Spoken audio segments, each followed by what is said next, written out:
Pensioner welfare association Himachal Pradesh का मैं राज्य अध्यक्ष हूँ।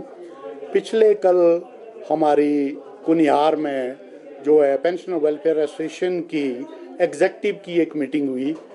उसमें सरकार के प्रति बहुत रोष प्रकट किया गया, क्योंकि हमें उम्मीद थी कि ये जो बजट सरकार ने अभी पेश किया है उसमें पेंशनरों के लिए, खास करके वो पेंशनर जनवरी 16 से जनवरी 22 तक के बीच के है, ये वो पेंशनर है जिनका ग्रेजुटी, लीव एनकैशमेंट तथा जो पे का डिफरेंस जब ये सर्विस में थे और वो जो पेंशन का जब से पेंशनर रहे उसका डिफरेंस, और इस तरह के कई और भी है कम्यूटेशन वगैरह जो है, इनके बहुत बड़ा जो पैसा है सरकार के पास पेंडिंग है।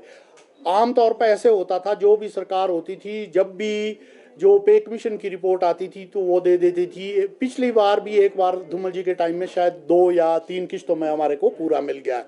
पर अब खास करके वो पेंशनर जो 2016 और 22 के बीच के, ये तकरीबन 43,000 के करीब है।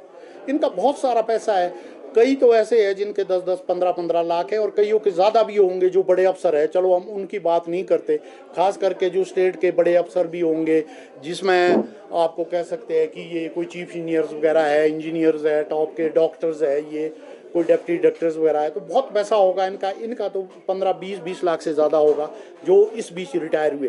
पर जो आम पेंशनर है उनका 5-7 लाख से लेकर 10-12 लाख तक पड़ा है।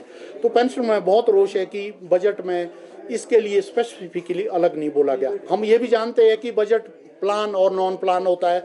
नॉन प्लान बजट में सैलरी और ये पेंशनर है, ये सारा इकट्ठा होता है जो भी इसमें होगा।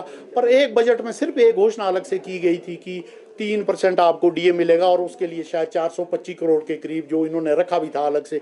पर वो 3% भी जो डीए है वो बीच से किस्त दी है। उससे पहले 4% की 2 ड्यू थी, 3% उसके बाद थी। तो इसमें भी पेंशनों में बड़ी निराशा है कि ये बीच से उठा के क्यों दे दिया, अगर देनी थी 4% की देनी थी। तो हम माननीय मुख्यमंत्री से मिले थे 4 मार्च को भी, तब भी हमने बोला था, और उन्होंने ये भी बोला था कि बजट में मैं आपका ध्यान रखूंगा, जो भी कुछ ना कुछ मैं बजट में दूंगा। अब बजट से अभी तक नोटिफिकेशन तो कोई हुई नहीं। अब खास करके ये डीए की बात तो सामने आई थी, क्योंकि वो बजट स्पीच में ये क्लियर था। सरकार से ये बोल रहे कि हमारा जो है ये अपना पैसा है सरकार के पास, ये जो हम अपना पैसा मांग रहे हैं। हाई कोर्ट में कुछ जो है पेंशनर भी गए, वहां से भी डिसीजन हाई कोर्ट में सिंगल जज से हुआ कि आपको ये जो है 6th पे कमीशन का एरियर आपको मिलेगा। ये सिंगल जज का भी फैसला है और डबल का भी हो गया। इवन उसके बाद जी हमारे जो कुछ लोग हैं उन्होंने वहाँ कंटेम्प्ट पिटीशन भी फाइल की है, एग्जीक्यूशन पिटीशन भी फाइल की है। हम यही मांग रहे हैं जो हमारा 2016 से लेकर पेंडिंग है।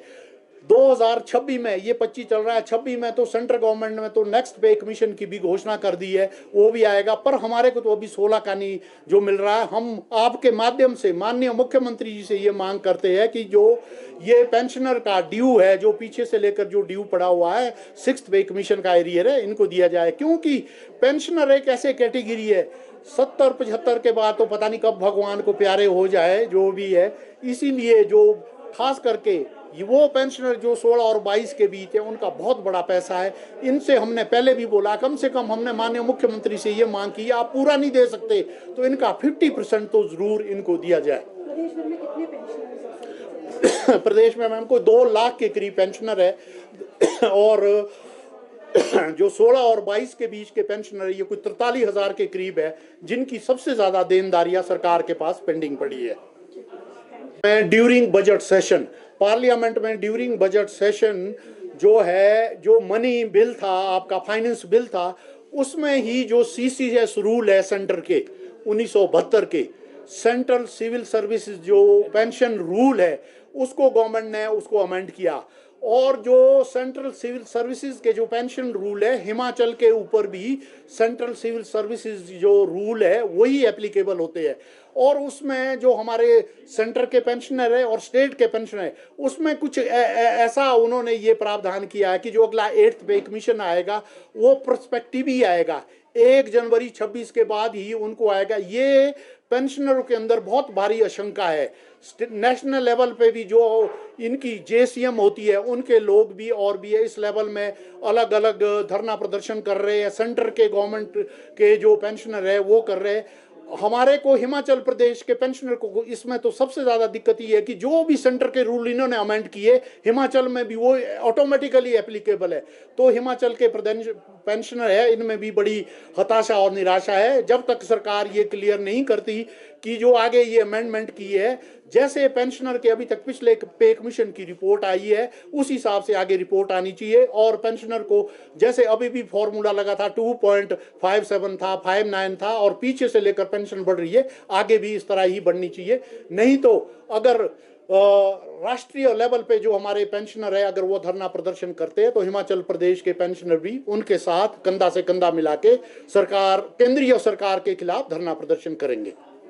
हमसे जुड़े रहने के लिए हमारे YouTube चैनल को सब्सक्राइब करें और नई वीडियो की नोटिफिकेशन के लिए बेल आइकॉन को दबाएं। अगर आप ये वीडियो Facebook पर देख रहे हैं तो लाइक जरूर करें और ज्यादा से ज्यादा शेयर करें। इसी तरह के और भी अपडेट्स के लिए फॉलो करें हमारा Instagram पेज himachal.kesri।